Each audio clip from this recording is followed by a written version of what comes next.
Bonjour chers téléspectateurs, bienvenue à ce plateau de la RTI pour les capsules dédiées au FEJA, le festival de l'électronique et du jeu vidéo d'Abidjan. Pour cette capsule, je suis en compagnie de Madame Atina, manager événementiel à Orange Côte d'Ivoire. Bonjour Madame Atina. Bonjour Molus. Bienvenue sur le plateau de la RTI. Merci.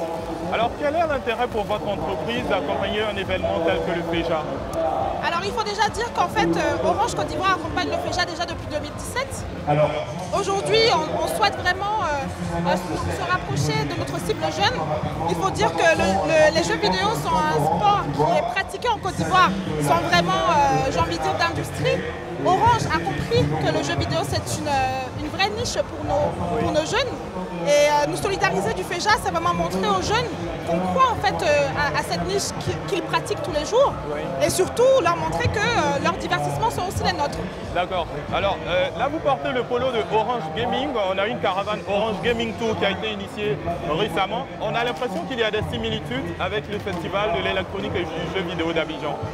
On a très souvent entendu ça, mais il faut se dire que le festival de l'électronique et du jeu vidéo d'Abidjan et l'Orange Gaming Tour ne sont pas des compétitions qui sont, j'ai envie de dire, adversaires. On n'est pas du tout... Orange aujourd'hui, on se positionne plutôt comme un agrégateur. Okay. Notre caravane, j'ai envie de dire, oui, elle a sillonné plusieurs communes d'Abidjan, tout comme le FEJA. Oui, oui, elle s'est conclue par une finale, tout comme le FEJA. On était sur des disciplines quand même assez différentes. Oui. Notre compétition, elle regroupait, au-delà d'avoir des jeunes qui venaient jouer, on avait aussi beaucoup en fait, de nos partenaires du gaming qui sont venus participer. Quand je parle de partenaires du gaming, je parle de communautés de gamers. Oui. Je parle de salles de jeu qui sont partenaires d'Orange et qui sont venus effectivement exposer ce qu'elles ont à proposer dans leur salle de jeu.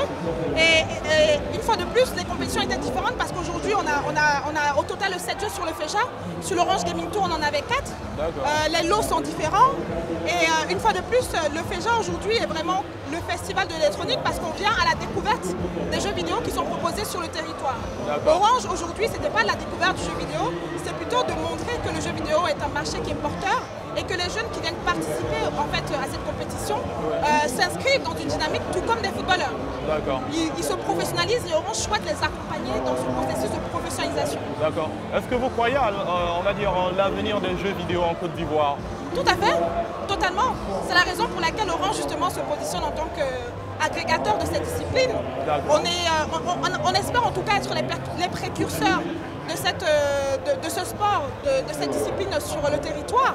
On pense sincèrement qu'au-delà d'être une distraction, le gaming c'est une vraie industrie qui mérite d'être développée, qui est pratiquée par des personnes qui ne passent pas leur nuit à jouer, qui ont des activités desquelles elles vivent tous les jours en fait. On a des professionnels, des experts de la banque, on a des experts de haut niveau, tous secteurs d'activités confondues qui viennent, qui sont des gamers et qui participent à notre compétition. Donc on veut juste faire passer le message en disant le gaming ce n'est pas juste quelque chose qu'on joue dans son salon avec ses amis et qui perd le temps ou bien qui fait du bruit. Oui. C'est une vraie discipline qui mérite en fait d'être promue. Et nous aujourd'hui chez Orange Côte d'Ivoire, on estime que c'est notre rôle en tant qu'opérateur qui se veut proche des jeunes, de leur montrer que leur divertissement est notre intérêt. D'accord. Alors là, c'est la deuxième fois que vous accompagnez le FEJA. L'année dernière, vous avez soutenu les finalistes avec notamment leur participation à l'Africa Game Show au Maroc. À quoi doit-on s'attendre cette année? Alors, on peut déjà dire qu'en fait, l'Africa Game Show au Maroc a été rebrandé. Cette année, ça s'appelle Orange eSport Experience. Et cette compétition a lieu à Dakar. Une fois de plus, effectivement, certains finalistes du FEJA qui participent en fait via des jeux qui seront aussi pratiqués sur l'Orange eSport Experience auront l'occasion en fait d'aller à Orange eSport Experience et défendre les couleurs de la Côte d'Ivoire. Notamment les vainqueurs de PES et de Street Fighter V. Ça c'est la première des choses. Oui. La deuxième des choses c'est qu'au-delà de leur permettre de participer à cette compétition internationale qui est organisée par le groupe Orange, oui, on leur donne accès en fait aux jeux en ligne parce qu'on leur offre des connexions internet haut débit et on souhaite qu'ils puissent effectivement s'exercer et connaître leur niveau face à des gamers internationaux en les affrontant en ligne et en leur prouvant que c'est pas parce que nous sommes en Afrique que le gaming est laissé en marge autour des autres disciplines comme le football et le basket. D'accord. Alors, Madame Atina, on est au terme de cette interview. Quel est le message que vous voulez lancer à tous ces parents qui ne croient pas trop aux jeux vidéo, qui n'ont pas envie de laisser leurs enfants s'adonner aux jeux vidéo, qui n'ont pas voulu laisser leurs enfants venir au Palais de la Culture pour participer à cette édition du FEJA? Alors, je n'oserais pas les encourager. Je ne suis pas... je ne vais pas non plus faire que tous les parents de la Côte d'Ivoire détestent Orange. Ce qu'on peut dire en tout cas, c'est que nous, lorsqu'on promeut en fait, le gaming chez Orange Côte d'Ivoire, on le promet de manière responsable. On ne demande pas, par exemple, lorsqu'on organise une compétition, on le fait le week-end. Oui. On le fait en fin de journée et on comprend qu'à la fin de la journée, la priorité de parents, c'est de faire en sorte que leurs enfants s'éduquent. Tout à fait. Donc nous promouvons le gaming parce qu'on croit en cette discipline et on croit aujourd'hui que les gamers peuvent arriver loin.